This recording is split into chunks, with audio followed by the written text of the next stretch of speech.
महान योद्धा अर्जुन की कहानियां तो बहुत सुनी होंगी, है ना?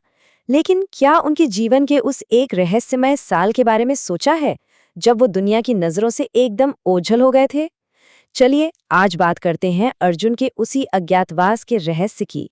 जरा सोचिए, दुनिया का सबसे महान, सबसे बड़ा योद्धा, एक ऐसा योद्धा जो पलक झपकते ही हजारों दुश्मनों को ढेर कर सकता हो, और फिर उसी योद्धा को अपनी असली पहचान, अपना असली रूप छिपाने पर मजबूर होना पड़ जाए। और वो भी एक नृत्य सिखाने वाले गुरु के रूप में। ये कोई कल्पना नहीं है, बल्कि महाभारत की एक बहुत ही दिलचस्प हकीकत है।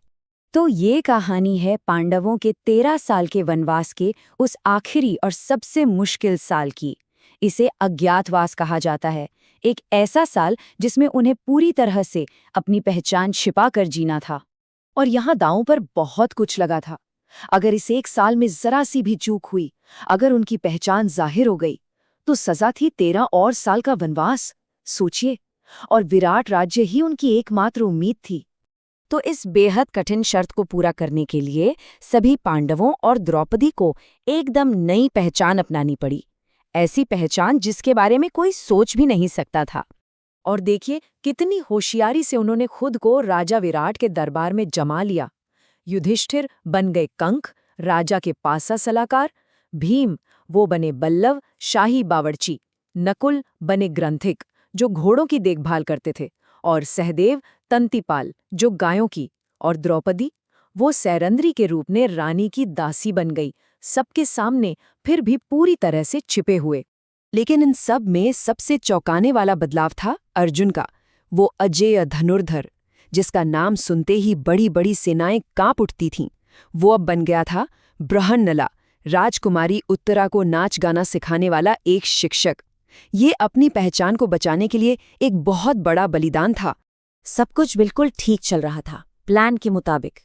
लेकिन फिर एक नया खतरा सामने आया, और ये खतरा कहीं बाहर से नहीं, बल्कि विराट के अपने दरबार के अंदर से ही आया था। ये खतरा था कीचक।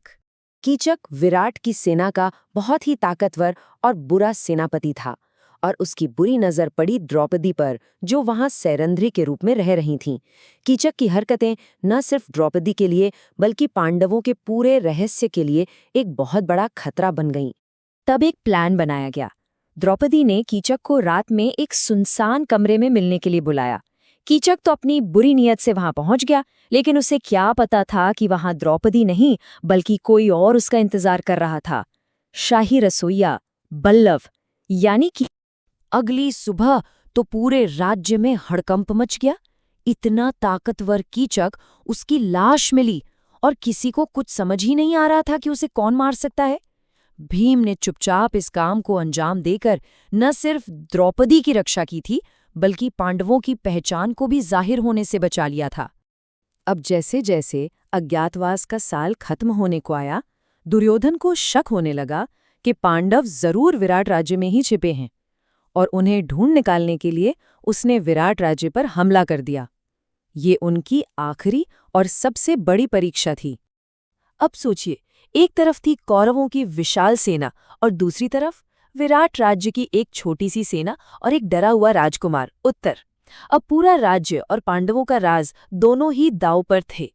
युद्ध के मैदान में राजकुमार उत्तर इतनी बड़ी कौरव सेना को देखकर डर से कांपने लगा और भागने की कोशिश करने लगा। उसे रास्ता दिखाने के लिए उसके साथ सिर्फ उसका सारथी था, जो कोई और नहीं बल्कि नृत्य गुरु बृहन्नला था। और बस यही वो पल था जब सब कुछ बदलने वाला था। जब राजकुमार डर से भाग रहा था, तो उसके सारथी ने एकदम शांत आवाज में कहा, डरो मत। ये आवाज एक नृत्य गुरु की नहीं थी, ये आवाज एक महान योद्धा की थी। और फिर जो हुआ, उसने तो जैसे इतिहास ही बदल दिया। बृहन्नला ने राजकुमार को रथ उस पेड़ के पास ले जाने को कहा, जहां पांडवों ने अपने दिव्य हथियार छिपा रखे थे। और जैसे ही अर्जुन ने अपना गांडीव हाथ में लिया, बृहन्नला का वो भेष मानो पिघल सा गया, और सामने खड़ा था महान योद्धा अर्जुन। और फिर उन्होंने अकेले ही पूरी कौरव सेना को खदेड़ दिया। इस जबरदस्त जीत के बाद अब कुछ भी छिपाने की जरूरत नहीं थी। विराट के राजा और पूरे राज्य के सामने पांडवों की असली पहचान सामने आ गई। वो 1 साल, वो मुश्किल परीक्षा अब आधिकारिक तौर पर और सफलतापूर्वक खत्म हो चुकी थी। उन्होंने अपनी शर्त पूरी कर ली थी। राजा विराट की तो खुशी का ठिकाना ही नहीं रहा जब उन्हें पता चला कि जिन लोगों ने 1 साल तक उनके राज्य की सेवा की वो असल में महान पांडव थे। इसी खुशी के मौके पर उन्होंने अपनी बेटी उत्तरा की शादी अर्जुन के बेटे अभिमन्यु से करके एक नए रिश्ते की भी शुरुआत की। अज्ञातवास तो खत्म हुआ, लेकिन कहानी यहाँ रुकी नहीं। पांडव अपना राज्य वापस लेने हस्तिनापुर लौटे, पर दुर्योधन ने सुई की नोक बराबर भी जमीन देने से साफ इनकार कर दिया। भगवान कृष्ण का शांति का आखिरी प्रयास भी नाकाम रहा और बस यहीं से कुरुक्षेत्र के महायुद्ध की भूमिका तैयार हो गई। तो यहाँ एक सवाल खड़ा होता है कि जब बातचीत के सारे रास्ते बंद हो जाएं और किसी का हक छीन लिया जाए, तो अपनों के ही बीच लड़े जाने वाले युद्ध की असली कीमत आखिर क्या होती है?